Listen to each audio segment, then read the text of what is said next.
원장님, 면접에서 합격하는 얼굴이 따로 있나요?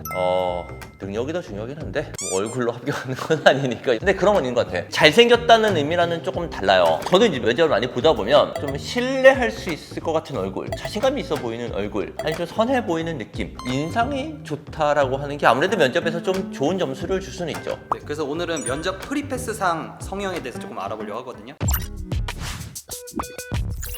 친주생들도 성형 많이 하나요? 의외로 많아요. 성형외과의 최성수기라고 하는 시기 자체가 겨울이잖아요. 중학교, 고등학교, 대학교 다 뭔가 이렇게 바뀌는 시즌에 본인이 새로운 곳에 적응을 할 때 인상이나 이런 걸 바꾸려고 하는 건데, 그 중에 하나가 이제 취업도 마찬가지겠죠. 옛날에는 승무원 하시는 분들이 수술하러 오신 분들 좀 있었어요. 인상이나 이런 게 당락을 좌우를 되게 많이 하는 직종들은 그런 경우가 많은데, 요즘은 일반 면접을 앞두고서는 제법 와요. 어떤 마이너스적인 요인이 본인이 있다고 생각을 하면 미리 그거를 개선시키려고 수술하러 오는 경우는 제법 있어요. 그럼 면접에서 호감을 주는 얼굴은 어떤 얼굴이에요? 남자랑 여자는 좀 차이가 있는 게, 남자분들은 자신감 있어 보이고 또렷한 느낌이 좋고요. 여자분들은 조금 더 선해 보이는 느낌, 아무래도 면접에서 좀 더 좋은 점수를 얻을 수 있는 것 같기 때문에 그런 종류의 얼굴을 바꾸려고 하는 경우가 제법 있어요. 직원을 뽑아야 되는데 연예인들 중에서 한 명을 뽑을 수 있어요? 난 예쁜 사람 뽑겠지.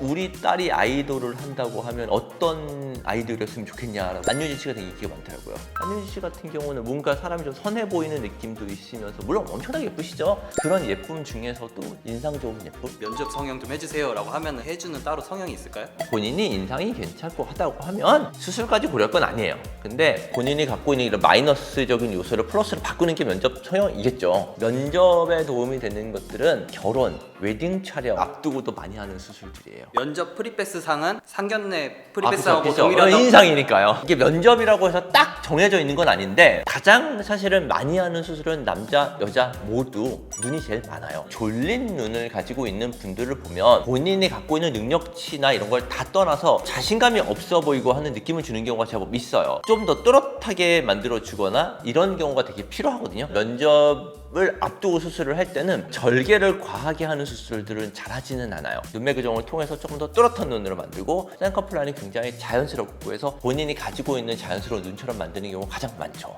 이 사진을 보면 졸려 보이는 느낌은 확실히 자신감이 없어 보이는 느낌도 있는데, 수술하고 나서 사진을 봤었을 때는 쌍꺼풀 라인이 과하게 크지는 않고 뭔가 또렷한 느낌이 들죠. 그러면 면접에서는 확실하게 도움이 됩니다. 두 번째 많이 하는 수술들은, 여자분들은 약간 짧은 코의 경우도 좀 귀엽다는 인상을 줄 수가 있는데, 남자분들은 짧은 코가 조금 더 오히려 마이너스인 경우들이 있어요. 남자분들은 콧대가 좀 있고 코끝이 조금 더 아무래도 올라온 형태가 훨씬 더 보기가 좋기 때문에 남자다워 보이기 위한 인상을 가지기 위해서 짧은 코 교정들을 많이 하시고, 약간 코끝이 넓어 보이는 경우, 보코라고 하는 이 경우는 오히려 코끝이 약간 넓은 게 수술한 티도 덜 나고 좀 자연스러운 경우들이 있거든요. 면접을 앞두고는 코끝을 많이 줄이거나 코풀 축소 이런 성형을 많이 하지는 않아요. 요거는 사실 사람들이 많이 잘 모르는 내용이기는 한데, 턱끝이 뒤로 많이 빠져 있는 상태에서 턱끝 전체에서 앞쪽으로 빼주면 전부 다 좀 똑똑해 보이거나 좀 스마트해 보이는 느낌이 든다고 얘기를 하거든요. 턱끝 전진술이 인상도 굉장히 좋아지기 때문에 면접에 있어서는 되게 도움이 되고, 입 안쪽으로 수술을 하기 때문에 겉으로 흉터 라인이 남거나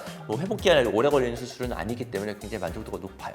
면접 며칠을 앞두고 하는 게 좋을까요? 며칠은 좀 너무하지. 그래도 솔직히 한 달 이내에 면접 있다 그러면 수술 안 시키죠. 공부를 해야죠. 수술은 무슨? 진짜 리얼 회복 기간이 아니라 겉에서 봤었을 때 티가 생각보다 덜 나는 기간. 턱끝이 제일 짧은 편이고요. 멍이나 붓기가 한 1, 2주 정도 지나면 거의 없는 편이고 티가 많이 나질 않아요. 코도 2주 정도 지나면 대부분 큰 붓기는 가라앉고요. 실밥을 뺐었을 때 수술했는지 안 했는지 잘 몰라요. 코는요. 눈매 교정이나 졸린 눈을 수술한 쌍꺼풀 같은 경우가 오히려 회복 기간이 좀 걸려요. 뭔가 어색한 느낌이 한두 달 정도는 있거든요. 이런 눈 수술 같은 경우는 저는 면접이라고 하면 보통 3개월 정도는 전에 하는 게 좋다고 얘기를 하고요. 나머지 수술들도 너무 급하게 수술 날짜 잡아버리고 수술 붓기가 안 가라앉은 상태에서 면접을 보는 건 훨씬 마이너스거든요. 그 일정을 잘 조율을 해서 수술을 하시는 게 좋을 것 같아요. 면접을 앞두고 수술을 했는데 수술이 망했으면 어떻게 해요?